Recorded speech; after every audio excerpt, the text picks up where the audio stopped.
thank you. And with that, I'd like to conclude my speech for the day. And if somehow you've forgotten everything I said today, I hope you remember just this one thing. Be a pirate bee in a world of pirate A's. Because in the race for success, direction is more important than speed. Okay. I can see the confusion on all of your faces.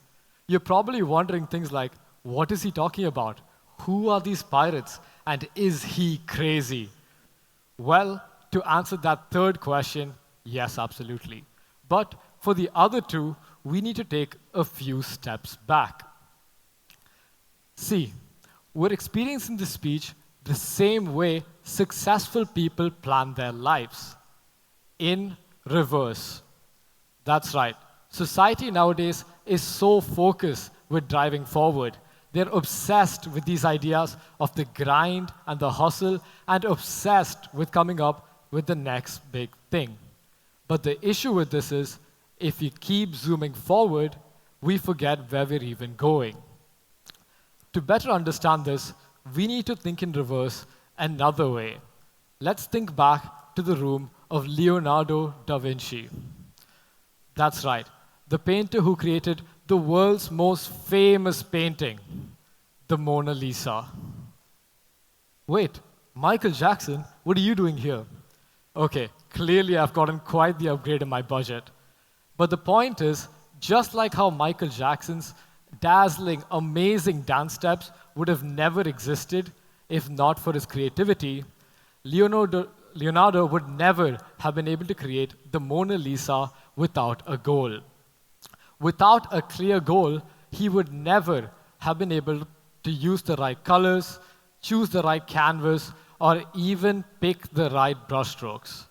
That's right, ladies and gentlemen. The world's most famous painting would never have existed without a clear goal.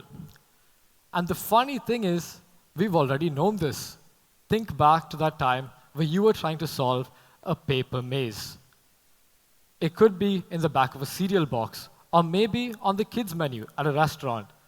Whenever I tried solving it from start to finish, I'd keep hitting dead ends. And this frustrated me.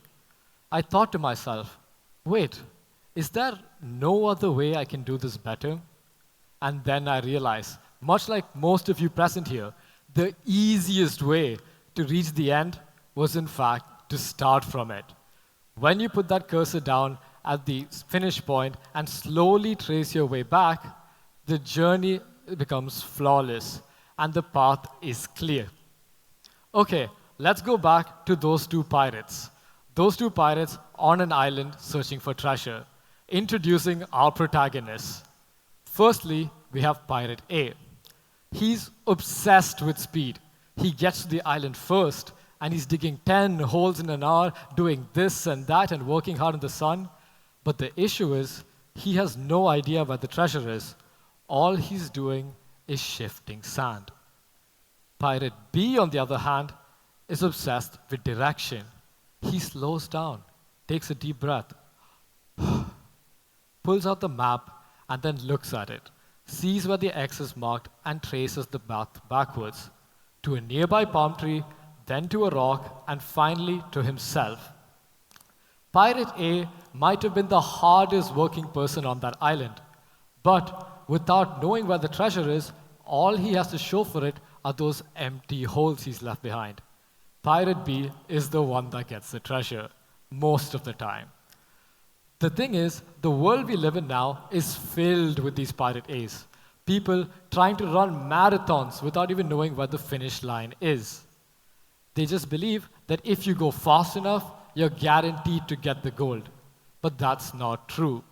As we've seen from this example, the only way to reach the end is first have it planned.